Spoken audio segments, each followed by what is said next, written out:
Hey, welcome to the 7 out of 10 Short Report, a brief weekly roundup of the gaming headlines you might have missed. CD Projekt Red finally showed off the eagerly awaited gameplay demo for their upcoming sci-fi RPG Cyberpunk 2077 this week. The 48-minute gameplay presentation, previously shown behind closed doors to journalists at both E3 and Gamescom, offers a detailed look at what the Polish developer has been working on. Showcasing a dense vertical slice of what players can expect, the demo focuses on the game's character customization, combat, dialogue systems, driving, and the game's open world location, Night City, New California. Cyberpunk 2077 is an intoxicating mix between Fallout, Deus Ex, and Grand Theft Auto, and looks like one of the most complex and detailed video games ever made. There's still no word on a release date, but it's clear that the scale of what CD Projekt Red are attempting to deliver is surely too intensive for modern day hardware. Perhaps we won't hear word of a release date until Sony and Microsoft are ready to unveil their next line of consoles. One thing's for sure though, CD Projekt Red have a hit on their hands already based on this gameplay trailer alone. If the whole experience to match the intensity and complexity of what this vertical slice promises, they may be on their way to creating a generation-defining masterpiece. Sega announced this week out of absolutely nowhere that their iconic Streets of Rage series is finally getting a fourth installment, 24 years after the release of Streets of Rage 3 on the Sega Mega Drive in 1994. Co-developed by Streets of Fury creators Dart Crush Games and Lizard Cube, the developers behind last year's well-received Wonder Boy the Dragon's Trap remake, very little gameplay footage has been revealed so far, but what has been shown is looking phenomenal. Lizard Cube's distinctive visual style looks like the perfect fit for the series. I love Streets of Rage. Although I never had a Mega Drive growing up, my friend did, and I spent countless hours sitting in front of his TV playing Streets of Rage 2 in co-op, battering foot skulls in and dodging on floor chitin. There's a lot of exceptional talent working on this long-awaited sequel, and even though there's no word on a release date just yet, it seems like the game is in good hands. Battlefield 5 has been delayed for a month, EA announced this week.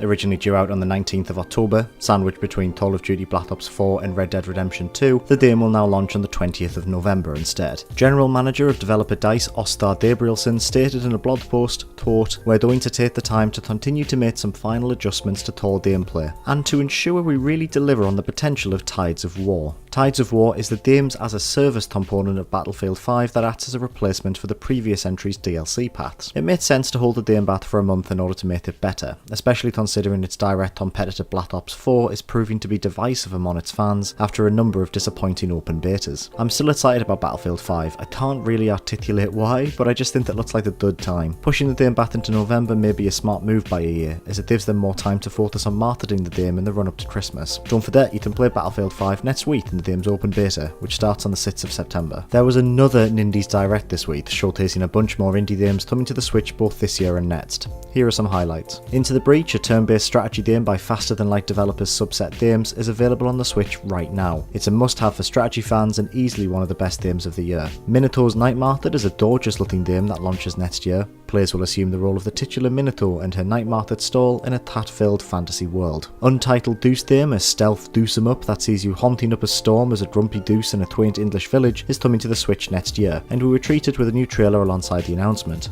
I personally can't wait for this, it looks bonkers. Indie darling Hyperlight Drifter hits the system on September 6th, and Supergiant classic Bastion is coming to the Switch on September 13th. Bastion is one of my favourite games of all time, so definitely check that out if you haven't already. Supergiant's second game, the excellent Transistor, is also making its way to the console at some point this winter, so check that out too, it's mint. Bit of a PSA more than news, but PlayStation Plus subscribers can download Destiny 2 for free today. Destiny 2 proved to be a bit of a disappointment to most of the original game's players, but I personally had an absolute blast with it. If you haven't checked it out, now is probably the best time to dive right in. The game has received a huge number of updates improving everything fans complained about, so they're on it. It's a good game, don't at me. If shooting aliens in the face isn't really your style, God of War 3 Remastered is also included in this month's selection of free games. It may be different in both tone and gameplay from 2018's soft reboot, but it's still a hell of a good time. Spelunky 2 has finally received a gameplay trailer. The game looks to expand upon its critically praised predecessor with new abilities, new areas, new characters, including this handsome sloth lad who I am already obsessed with, as well as a physics-driven fluid system that looks set to make navigating its tricky tunnels that little bit more interesting. Spelunky 2 will launch on PS4 and PC at some point next year. During a live stream this week, Yakuza series producer Toshihiro Nadoshi revealed that the team are working on a new IP that will be unveiled this month. The franchise's developer's last original game was the criminally underrated Binary Domain, released in 2012. It'll be exciting to see what they're working on next. I'll keep you posted. Oh hello, this is a new segment. Every week I want to highlight a recent release I think you should all be keeping an eye on. This week it's 2 Point Hospital, released on Thursday and available on PC. A spiritual successor to Bullfrod's 90s management hit theme Hospital, 2 Point Hospital was created by the majority of the minds responsible for the original game. Reviews from Steam users have been glowing so far, with the game currently boasting a very positive review score. In his review for Eurogamer, Johnny Chiodini, sorry Johnny, definitely not pronouncing your last name correctly, stated, quote, 2 Point Hospital makes no bones about returning to the foundations of Theme Hospital, and it makes plenty of improvements along the way. One to check out for anyone with even a passing interest in strategy management games from the 90s. Hey, thanks for watching again. I really appreciate if you're following this little thing I'm doing and enjoying it. We'll have more videos up this week